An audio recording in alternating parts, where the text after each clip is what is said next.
Hello बच्चों, कैसे हो आप लोग। थंबनेल तो आपने देख ही लिया होगा। देखो, सबसे पहली चीज, पढ़ाई का कोई शॉर्टकट नहीं होता, ये तो दिमाग में डाल लो। और कॉमर्स वालों को जो सबसे ज्यादा डर लगता है वो लगता है अकाउंट्स में। तो अकाउंट्स को कैसे करना है मजबूत, वो हम आज देखने वाले हैं। तो गौर से समझना बातों को, क्योंकि छोटी छोटी मिस्टेक्स की वजह से आपके नंबर रह जाते हैं।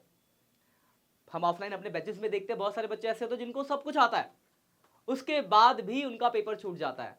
तो टाइम मैनेजमेंट, पूरे साल अगर आप कैलकुलेटर से क्वेश्चन करोगे तो एग्जाम के टाइम पे पक्का डेफिनेटली छूटेगा। प्लानिंग बहुत इंपॉर्टेंट है कि किस तरीके से आपको करना है। तो मैं आपको कुछ चीजें बताऊंगा, ध्यान से गौर से देखना इन बातों को, इसको इंप्लीमेंट करो, अगले 10 दिनों तक आपका रिजल्ट बिल्कुल डेफिनेटली बढ़ेगा। पहले हम बुक फर्स्ट की बात करते हैं। जो आपका बुक फर्स्ट है वो 36 नंबर का है। फर्स्ट चैप्टर की बात देखो, पूरा पूरा पढ़ नहीं सकता। अगर आप पूरा पूरा पढ़ने जाओगे तो फिर बहुत हो जाएगा, क्योंकि पढ़ लिया है तो ठीक है, नहीं पढ़ा तो फिर पूरा कैसे पढ़ पाओगे, टाइम ही नहीं इतना, बाकी सब्जेक्ट भी तो देखना है। तो देखो, फर्स्ट चैप्टर में जो इंपॉर्टेंट टॉपिक है, जैसे इंटरेस्ट ऑन ड्राइंग हो गया, पेनल एप्रोप्रिएशन अकाउंट हो गया, पास एडजस्टमेंट हो गया, गारंटी ऑफ प्रॉफिट हो गया, इन टॉपिक्स को आप अच्छे से कर लो। करना है कि आपको टॉपिक्स को पहले रिवाइज करना है। ये नहीं हवा हवा में कि हमने क्वेश्चन देखा, हाँ हो मुझे तो आता है मैं कर लूंगा। सॉल्व करना। सबसे ज्यादा बच्चे जो गलती करते हैं वो यही करते हो, क्या करते हैं, क्वेश्चन को देखते हैं, एग्जाम्पल देखा, अरे मुझे तो आता है, पेज पलट दिया, मुझे तो आता है, पेज पलट दिया। कभी ये नहीं करते सॉल्व करके देखते, क्योंकि सॉल्व करोगे तो पता चलेगा कि आप कहाँ फंस रहे हो। सबसे इंपॉर्टेंट बात है, आप अकाउंट्स को या मैथ्स को देख कर नहीं कर सकते। बिजनेस स्टडीज है आपका, इकोनॉमिक्स वो आप देख सकते हो, थ्योरी है, देखा, हाँ मुझे याद है।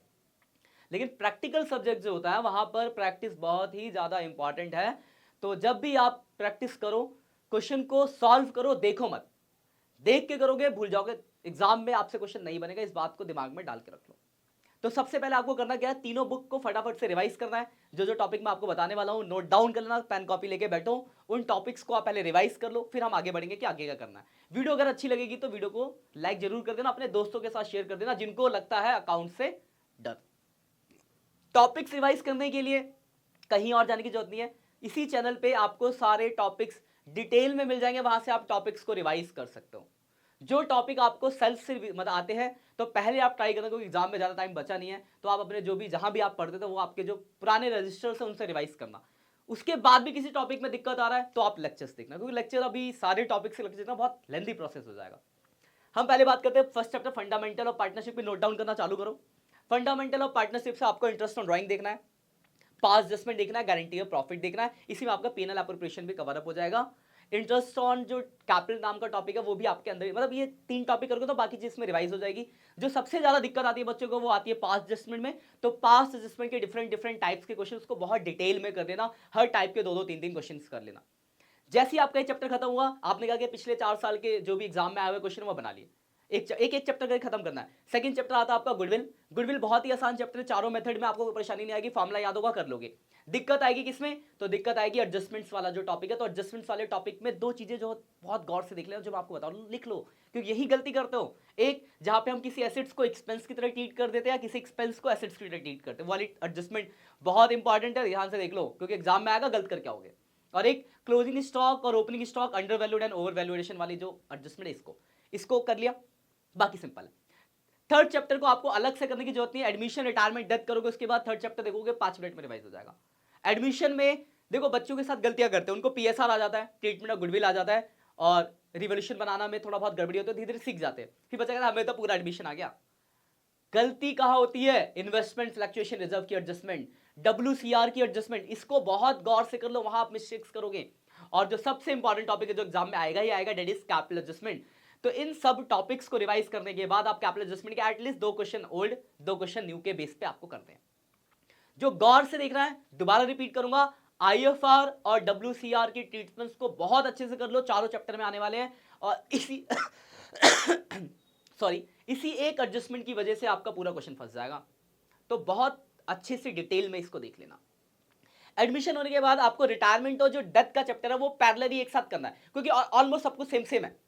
जैसे आप रिटायरमेंट करोगे डेथ भी आपका खत्म हो जाएगा, बस आपको अलग से स्पेशली गौर किस पे करना है, तो रिटायरमेंट में लोन अकाउंट, डेथ में calculation of profit till the death of death, और एग्जीक्यूटर अकाउंट।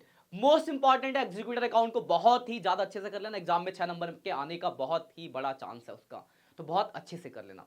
इसके बाद हम डिजुलेशन पे आते हैं। तो डिजुलेशन बहुत सिंपल चैप्टर है, आपको क्या करना है, एक रियलाइजेशन अकाउंट का पहले फॉर्मेट बहुत अच्छे से फॉर्मेट डिवाइस करना है। फॉर्मेट डिवाइस हो गया, नहीं है लेक्चर मिल जाएगा आपको फॉर्मेट का पूरा।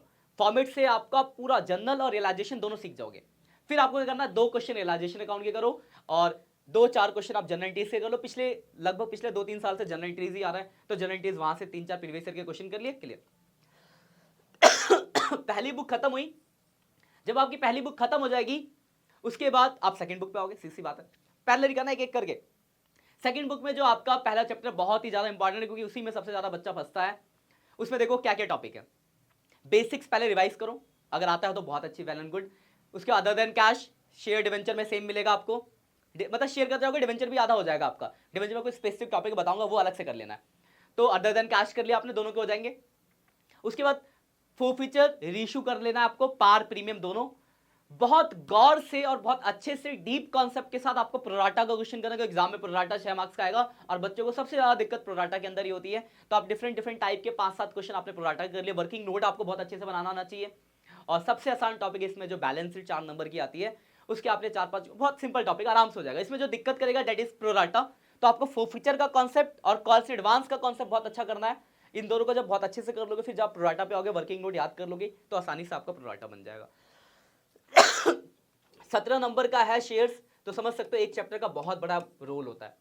इसको करने के बाद डिवेंचर में जब आओगे तो आपको सिर्फ 4 टॉपिक अलग से करने हैं, क्योंकि आधा डिवेंचर आपका हो चुका है। एक terms of redemption, interest and loss को राइट ऑफ करना, ये 3 टॉपिक, और एक कॉलेक्टर सिक्योरिटी, ये 4 टॉपिक आपको करने हैं। आसान से टॉपिक है। डिवेंचर में आपको कोई दिक्कत नहीं है कि आराम से आप वहां के नंबर ले आओगे। डिवेंचर के 7 नंबर। 24 नंबर की सेकंड बुक हो गई। अब उसके बाद आती है थर्ड बुक 20 नंबर की, जिसमें देखो क्या करना है आपको। पहला चैप्टर है सबसे मेहनती, जहां पे आपको हेड्स और सब हेड्स याद रखने हैं। उसमें बच्चा गड़बड़ा जाता है, 3 नंबर का क्वेश्चन आता है। तो हेड सब हेड्स को बहुत अच्छे से पढ़ लेना, प्रैक्टिस लिख के प्रैक्टिस करना। हेड सब हेड्स होने के बाद आपको एक और इंपॉर्टेंट जो रोल है, स्टेटमेंट ऑफ पीएनएल का फॉर्मेट आपको अच्छे से आना चाहिए, क्योंकि अगला चैप्टर जो कॉम्पिटिटिव कॉमन का क्वेश्चन आता है, वहां पे स्टेटमेंट ऑफ पीएनएल बनाया नहीं होता, बनाना पड़ता आपको। तो अगर आपको फॉर्मेट नहीं आएगा तो बना नहीं पाओगे। तो अच्छे से फॉर्मेट को रिवाइज कर लेना, 2-4 क्वेश्चन कर लेना। कॉम्पिटिटिव कॉमन के 4 नंबर फ्री के, 3 या 4 नंबर का जो क्वेश्चन आएगा फ्री के नंबर होते हैं। एब्सोल्यूट चेंज, परसेंटेज चेंज या परसेंटेज चेंज निकालना तो आसान है, आप लोग को भी लगता होगा आपने पढ़ा है तो। उसके बाद कैश फ्लो जो आपका है और रेशियो जो है, रेशियो से पहले मैं कैश फ्लो की बात करता हूं, क्योंकि रेशियो थोड़ा बड़ा हो जाता है। कैश फ्लो में आपको जो ध्यान रखना है, ऑपरेटिंग, इन्वेस्टिंग, फाइनेंसिंग 3 एक्टिविटीज है। सबसे ज्यादा जो दिक्कत आती है ऑपरेटिंग में, तो ऑपरेटिंग को बहुत डिटेल में पढ़ना है। इन्वेस्टिंग, फाइनेंसिंग में आपको कोई ज्यादा परेशानी आने वाली नहीं है। कुछ छोटे छोटे कीवर्ड्स है जो आपको ध्यान रखना है। एक तो ऑपरेटिंग का फॉर्मेट, इन्वेस्टिंग करते टाइम आपको एसेट्स का ग्रॉस और नेट एसेट्स मेथड से बहुत अच्छे से अकाउंट बनाना चाहिए, उसकी प्रैक्टिस कर लेना अच्छे से। प्रोविजन फॉर टैक्स का अकाउंट अच्छे से प्रैक्टिस कर लेना, और क्या कहते हैं, डेट के हिसाब से इंटरेस्ट और डिविडेंड जो होता है, इंटरेस्ट और डिविडेंड, उसकी कैलकुलेशन सीख लेना।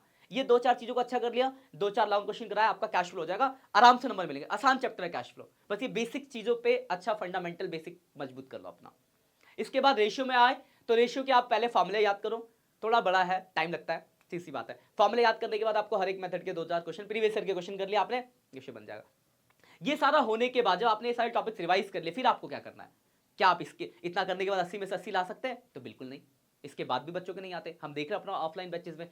तो ये अब काम की बात है जो ध्यान रखिए, जब आप पूरा रिवाइज कर ले तो, क्योंकि रिवाइज ही नहीं हुआ तो फिर आगे बढ़ोगे कैसे? आपके पास हथियार ही नहीं है, लड़ने कैसे जाओगे? पहले हथियार तो होना चाहिए, नॉलेज।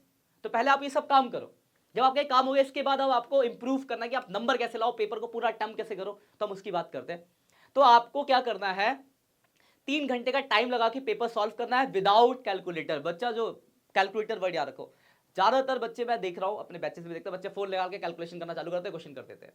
एग्जाम में आपसे नहीं होगा, क्योंकि आपकी कैलकुलेशन की जो स्किल्स है वही खत्म होता जा रही है जब आप कैलकुलेटर यूज कर रहे हो। तो आप जब भी 3 घंटे का पेपर बनाओ तो आप कैलकुलेटर का यूज मत करो, ये दिमाग में डाल लो। 12th के बाद आपको कैलकुलेटर मिल जाएगा, टेंशन मत लो, अभी नहीं करना आपको। तो कैलकुलेटर यूज नहीं करना, सबसे इंपॉर्टेंट बात। 3 घंटे एक साथ बैठना, ऐसा नहीं कि आप 1 घंटा भी कर लिया, घंटा बाद में घंटा, ऐसे 3 घंटे का टाइमर लगाओ, 3 घंटे बैठ के करो पूरा क्वेश्चन। कितना पेपर बन रहा है, जैसे ही आप 2-4 पेपर बनाओगे आपकी स्पीड ऑटोमेटिक बढ़ जाएगी। और एक इवन अब एक ऐसा टाइम आएगा जब आप 2.5 घंटे में पूरा पेपर कर लोगे। इस पे बात कर ली। एक और तीसरी बात जो बच्चा फंसता है वो है एमसीक्यू, कि सर हमारा एमसीक्यू रह जाता है 100 और 98 और 99 वाला बच्चा जो होता है ना, इनका 1 नंबर का जो दिक्कत होता है वो एमसीक्यू की वजह से ही होता है। एमसीक्यू कैसे अच्छा करें, कुछ नहीं करना, अगर आपके बेसिक्स अच्छे मजबूत से आपने पढ़ रखे हैं तो 15 एमसीक्यू तो आपके आराम से हो जाएंगे। 5 एमसीक्यू लेकर मेहनत करना है। क्या करना है बहुत सिंपल बताऊंगा, बहुत ही सिंपल सा आसान। हर चैप्टर के एंड पे आपको एमसीक्यू दिए होते हैं और शॉर्ट आंसर टाइप क्वेश्चन दिए होते हैं। आपके क्लासरूम में कभी भी शॉर्ट आंसर टाइप क्वेश्चन नहीं, आपको हम लॉन्ग क्वेश्चन कराए जाते हैं, शॉर्ट आंसर टाइप क्वेश्चन नहीं कराए जाते, क्योंकि थ्योरी बेस्ड क्वेश्चन होते हैं, छोटे छोटे डिटेल डीप क्वेश्चन होते हैं। तो आपको क्या करना है, एमसीक्यू के लिए आपको हर एक चैप्टर को कंप्लीट करने के बाद उनमें जो भी एमसीक्यू दिए उन एमसीक्यू को सॉल्व करना है, और वेरी शॉर्ट आंसर या शॉर्ट आंसर टाइप के जो क्वेश्चन है उनको पढ़ना है कि आपको कितना पता है। कुछ नई नई चीजें मिलेगी, ऐसा नहीं 10-20 क्वेश्चन में से 15 आप जानते हो, 5 क्वेश्चन ऐसे जो आपको सुनने को मिलेंगे नए, उनको आपको अच्छे से कर लेना है, तो आपके पूरे 20 के 20 एमसीक्यू से हो जाएंगे। इस तरीके से आप अगर प्लानिंग करते हो तो डेफिनेटली आपके 80 में से पूरे 80 नंबर आएंगे। बस आप इन स्टेप्स को फॉलो करो, उसके बाद अगर नंबर ना आए तो बताना, ठीक है। तो बस आपको यही बोलूंगा, ऑल द बेस्ट। सारा कंटेंट आपको चैनल पे मिल जाएगा, आप बस अच्छे से पढ़ाई करो। बाकी हम भी कुछ इंपॉर्टेंट टॉपिक्स के लेक्चर आपको देते रहेंगे, उनको आप करते रहना, उससे आपकी चीजें और भी अच्छे से शार्प होती जाएगी। बाकी मिलते हैं नेक्स्ट लेक्चर में, तब तक के लिए बाय बाय।